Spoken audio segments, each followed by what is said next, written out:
Hola colegas, espero que vayan muy bien con su estudio, vayan progresando, vayan aprendiendo bien, tengan un estudio de calidad, como les mencioné en el video anterior. No olviden seguir mis redes sociales, el día de hoy les traigo el video de anticonceptivos.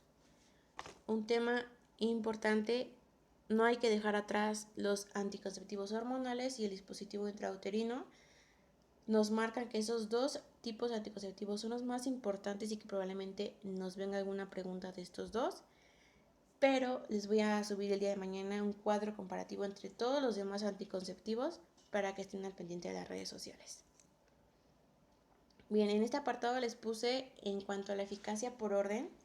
En número 1 tenemos a la esterilización quirúrgica masculina y femenina y a los anticonceptivos hormonales. En segundo lugar, el dispositivo intrauterino. Tercer lugar, diafragma y preservativo.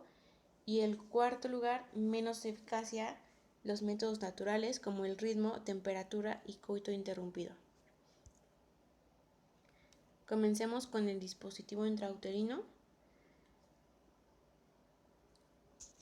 Este dispositivo va a causar una reacción inflamatoria local a un cuerpo extraño que va a producir aumento de la permeabilidad capilar, edema endometrial e incremento de macrófagos, ejerciendo efecto espermicida y antiinflamatorio. Tenemos dos tipos, recuerden, creo que ya todos lo sabemos, que es el DIU de cobre, que va a ejercer una acción gameticida y también va a potenciar la acción espermicida. Su efecto es dosis dependiente, es decir, a mayor carga de cobre, más alta eficacia anticonceptiva durante más tiempo. Después tenemos al DIU liberador de levonorgestrel, que va a tener un efecto sobre el endometrio, lo que lo hace hostil a la migración de los espermatozoides, por lo que dificulta la fertilización. Va a haber producción de un moco cervical de características gestagénicas y que van a provocar ser una barrera impenetrable para los espermatozoides. Algunas características importantes es que en un 20% de las mujeres la regla va a desaparecer por completo, se va a reducir el riesgo de enfermedad periódica inflamatoria y embarazo ectópico, se va a reducir la incidencia de miomas y va a mejorar la dismenorrea. Algunas contraindicaciones del uso de dispositivo intrauterino son embarazo confirmado o sospechado, hemorragia genital sin filiar, infecciones pélvicas agudas recientes o recurrentes, sangrado uterino anormal o tratamiento con anticoagulantes. En este caso, solamente se va a indicar el DIU con levonorgestrel. En pacientes con distorsiones graves de la cavidad uterina o cervical, ya sean congénitas o adquiridas, endoplasia genital, endometritis postparto o aborto infectado y en la enfermedad de Wilson.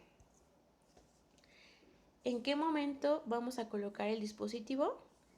Pues a una paciente que tenga la menstruación, tras la primera regla después de un aborto precoz y tras la segunda menstruación después de un parto o al menos 6 semanas postparto. Entonces, una indicación es decirle a la paciente, ¿sabes qué? Tienes que venir menstruando para poderte colocar el dispositivo. Algunas enfermedades que se asocian o las que vamos a mencionar que tienen mayor relevancia es el embarazo. En caso de una paciente que tenga embarazos confirmado, vamos a establecer si se trata de una gestación intrauterina o ectópica. Si es intrauterino y no se extrae el dispositivo intrauterino, va a existir un 50% de riesgo de aborto. En el embarazo ectópico, el DIU no previene el embarazo ectópico, hay que tenerlo en cuenta. Y a su vez, el DIU va a favorecer una EPI. Recordemos que el que provoca ese efecto es el de cobre, porque el hormonal va a disminuir este riesgo. Entonces recordemos que la EPI es un factor de riesgo importante para el embarazo ectópico. Entonces una lleva a la otra y la frecuencia de gestación ectópica va a crecer con el tiempo de uso del DIU. Y la enfermedad pélvica inflamatoria también se asocia, y el factor determinante de desarrollar EPI en las mujeres portadoras del DIU está directamente relacionado con la ETS. Entonces, si tenemos la presencia de una gonorrea o de una clamidia, los hilitos del DIU van a favorecer el ascenso de estos agentes para la diseminación hacia pues el tracto reproductor femenino. Y va a ser común que aparezca dentro de los primeros 3 meses de colocación. Seguimos con los anticonceptivos hormonales. Mucho ojo en este apartado, son importantes. Vamos a tener que son combinados, son fármacos compuestos por un estrógeno y un progestágeno, cuyo mecanismo de acción es la inhibición de la ovulación y son de alta eficacia anticonceptiva. Les mencioné que contiene un estrógeno que va a estar presente en todos los preparados con etinilestradiol y la dosis oscila entre 50 y 15 microgramos diario. Y los progestágenos, que van a tener potente actividad antigonadotrófica, progestagénica y antiestrogénica.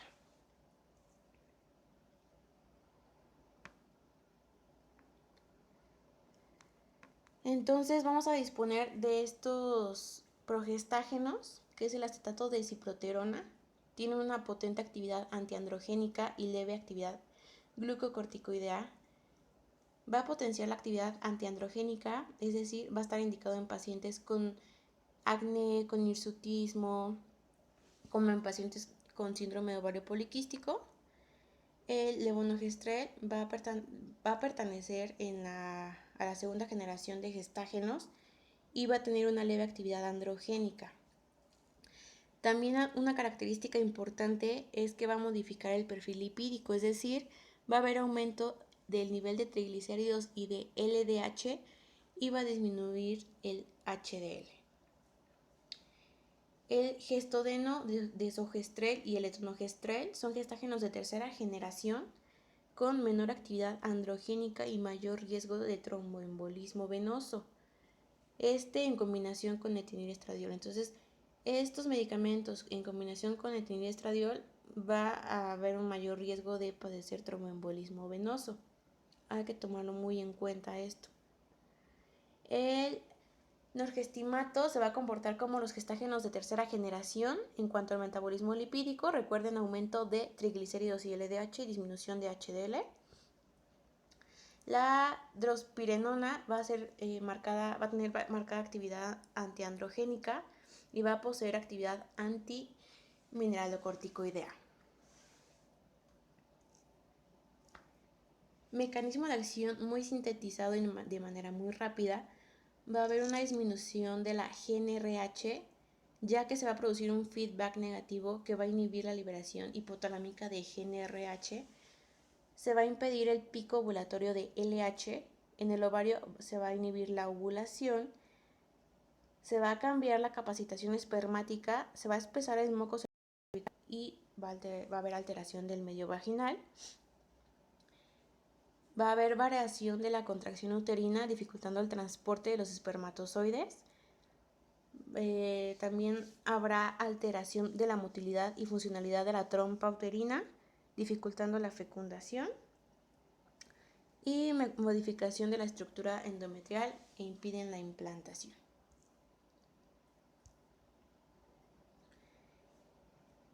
Seguimos con la clasificación.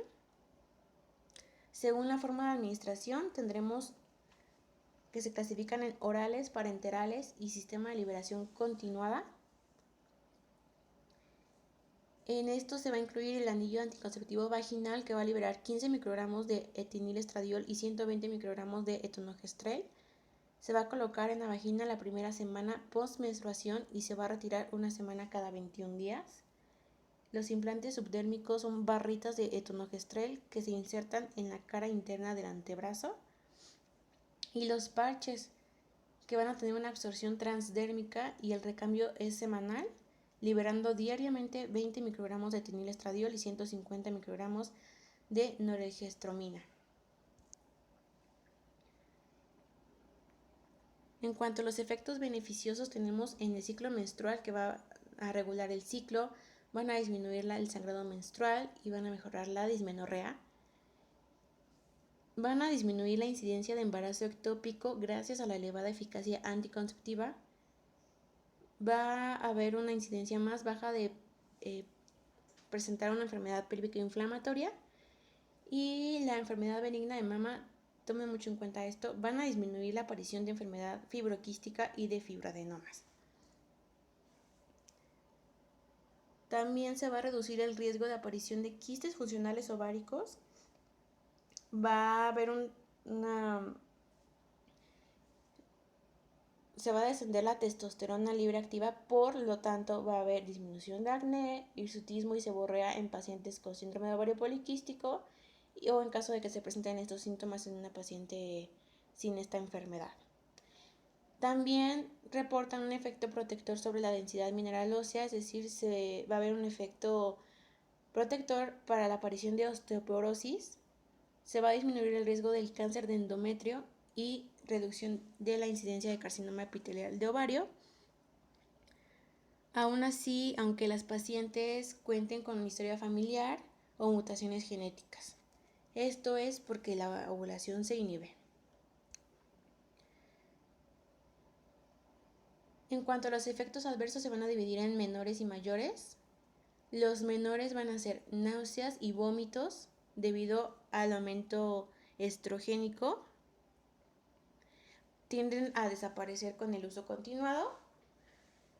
Puede haber también aumento de peso que se va a atribuir a la retención de líquidos, cefaleas, mastalgia, cloasma, hiperpigmentación cutánea, depresión, disminución de la libido, infecciones urinarias, esto es por la dependencia de la dosis de estrógeno, sangrados intermenstruales o bien llamado spotting, que se van a presentar con mayor frecuencia en los primeros ciclos y son más habituales cuanto más baja es la dosis de estrógeno. También efectos adversos es la amenorrea por escasa proliferación endometrial, la amenorrea pospíldora, los adenomas hepáticos, como las tumoraciones quísticas hemorrágicas, la colelitiasis, ya que los estrógenos poseen propiedades litogénicas, incrementando la secreción biliar de colesterol y su índice de saturación, y por último la colestasis. Esto puede ocurrir durante los primeros meses del uso de los anticonceptivos y se va a manifestar por prurito y un incremento de la bilirrubina conjugada. Los efectos adversos mayores yo considero que son los más importantes que nos pueden preguntar.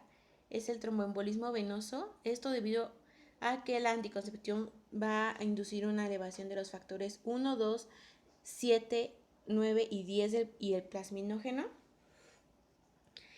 La hipertensión arterial es poco frecuente, pero puede aparecer hasta en un 5% de las usuarias, sobre todo en los primeros 6 meses de uso.